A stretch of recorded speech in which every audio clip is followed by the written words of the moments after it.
Assalamualaikum, ketemu lagi dengan pelajaran bahasa Lampung dengan tema teks bungo.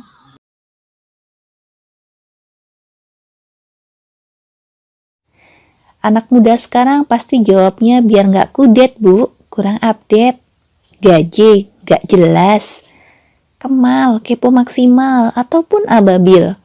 Karena berita itu merupakan kebutuhan sosial seseorang untuk mengetahui kejadian-kejadian yang tengah berlangsung di sekitarnya maupun di tempat yang berbeda. Bahkan, berita sering disebut dengan istilah jendela dunia atau tikap dunia. Mengapa disebut dengan istilah jendela dunia? Karena meskipun sekarang kalian BDR, belajar dari rumah, tetapi kalian masih mengetahui tentang informasi-informasi yang ada di luar rumah kalian. Bahkan bukan hanya di luar rumah, tetapi di seluruh dunia kalian bisa tahu kabar berita terkini dengan akses internet. Nah, jadi dengan berita, selain kalian mengetahui informasi-informasi terkini, kalian juga bisa menambah wawasan dan pengetahuan. Contohnya, Bu, saya belum bisa masak. Tenang aja, dengan kita searching di Mbah Google, kita akan tahu teknik memasak yang benar dan juga lebih praktis. Dan juga lewat berita, kalian bisa lebih mengenal public figure yang kalian idolakan. Pengertian berita. Berita berasal dari bahasa Sanskerta yang berbunyi vrita, yang artinya kejadian atau yang telah terjadi. Menurut Kamus Besar Bahasa Indonesia, berita berarti laporan mengenai kejadian atau peristiwa hangat. Jadi, pengertian berita adalah informasi atau laporan tercepat mengenai fakta atau kejadian atau ide terbaru yang benar, menarik, dan penting bagi sebagian besar khalayak, baik secara langsung atau tidak langsung. Syarat utama berita terdiri atas 3 macam. Yang pertama adalah akurat, yang artinya adalah kejadian yang nyata dan terpercaya. Contohnya berita corona yang telah banyak diakses oleh beberapa media internet percaya dan juga telah disampaikan oleh pihak pemerintah. Yang kedua yaitu akurat. Artinya adalah kejadian terkini yang masih hangat atau baru saja terjadi. Contohnya adalah berita duka dari dunia selebritis pelawak Omas telah berpulang ke rahmatullah. Yang ketiga yaitu menarik, artinya kejadian yang penting atau bermanfaat dan menarik untuk umum.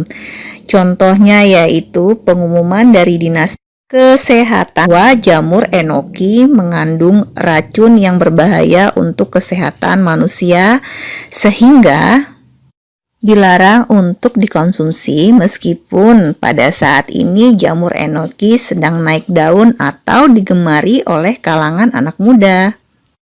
Sifat-sifat berita, yakni terkini, baru saja terjadi, penting atau berguna untuk khalayak, akibat, yang artinya yang membuat akibat, contohnya setelah diumumkan jamur enoki mengandung racun, akibatnya masyarakat tidak lagi membeli jamur enoki. Kemudian jarak, masyarakat lebih menyukai berita-berita yang terletak di sekitar mereka daripada berita-berita yang jauh dari jangkauan, contohnya berita luar negeri. Dan yang terakhir adalah emosi, artinya sebuah berita itu bisa menyebabkan emosi bagi pembacanya. Contohnya, saat pemerintah mengumumkan tentang kenaikan tarif listrik, maka pembaca berita tersebut akan terbawa emosi menjadi marah. Contoh lainnya, apabila pembaca tersebut membaca tentang bertambahnya korban virus corona, maka emosinya akan terbawa menjadi sedih. Dari mana kita mendapatkan berita? Media berita itu bertahap dari masa ke masa. Pada awalnya, berita disebarkan secara konvensional, yaitu dari mulut ke mulut. kemudian berkembang menjadi media cetak, yaitu koran dan majalah.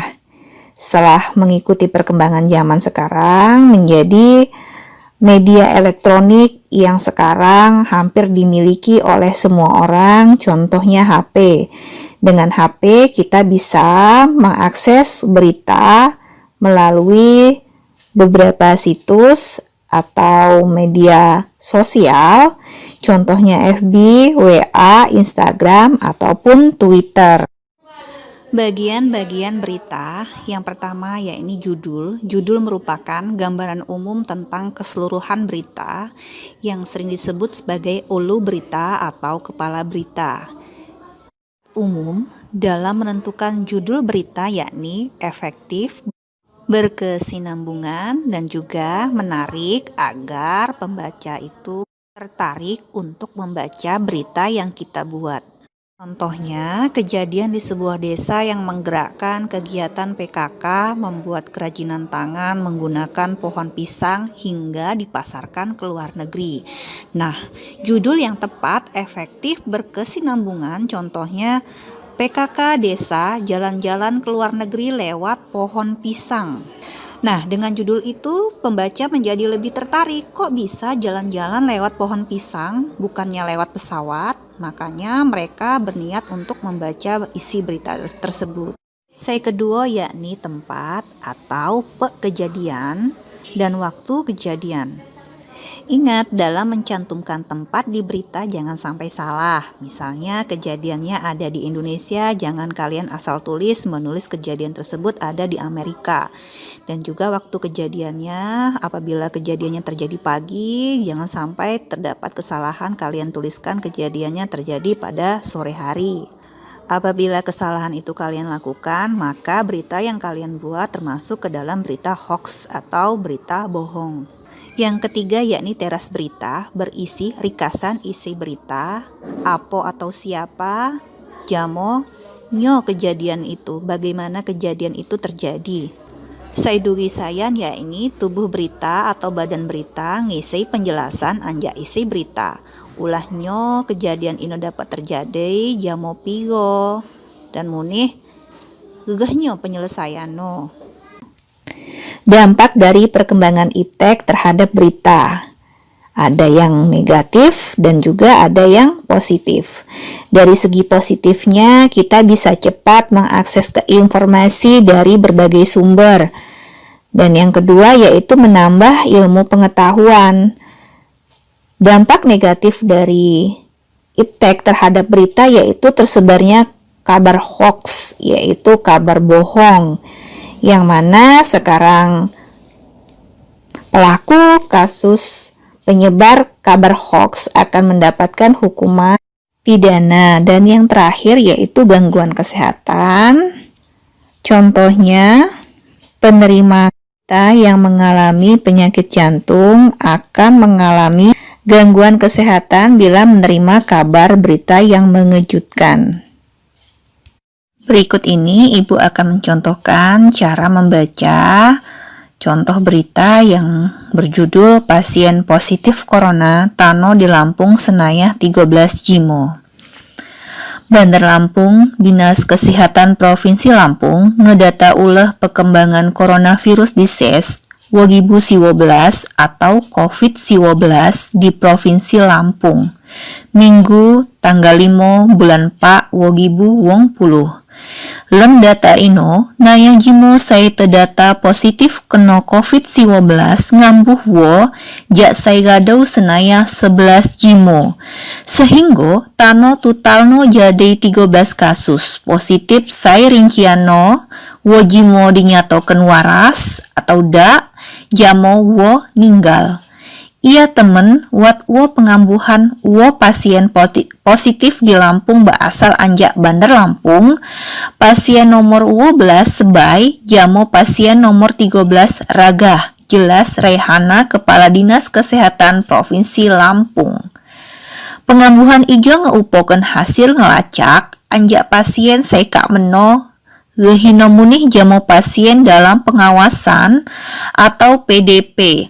Saitano nayahno 30 pitau jimo, serinciano senayah 15 jimo lem perawatan di rumah sakit, Pak jimo di lem ruangan isolasi, jamo 18 jimo gadau diulahkan ulah hasil negatif. Sedangkan orang dalam pantauan atau ODP tano senaya segibau 530 jimo, jamo rincian 1170 siwo, sedeng lem pemantauan. Tigahno senaya 350 jimo, gadu selesai dilakunai pemantauan selama 14 panas. Contoh lain dari berita yang berjudul HUT Kabupaten Lampung Timur dimeriahkan Festival Budaya Tradisional. Pawarta Nusantara.com, Jumat 26 bulan 4 2012, pemerintah daerah Kabupaten Lampung Timur saya dibentuk berdasarkan Undang-Undang Nomor 12 Tahun 1990 ngadakan perayaan HUT ke 20. Berpakaian khas adat Lampung, Bupati Lampung Timur Husnunia Salim saya baadak ratu inten secara resmi ngebuka acara Festival Budaya Tradisional Taman Purbakala disambut jamo bermacam tarian khas budaya adat Lampung Limomigo serta diarak cakak Jepano jamo rumbungan kirap budaya Jak Wong Pulupa Kecamatan.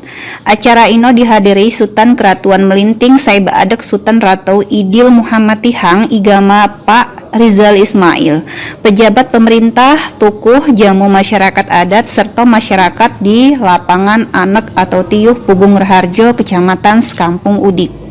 Macam kegiatan dirikes dalam Festival Budaya Tradisional saya dilakoni mitar 26 3 28 April 2012.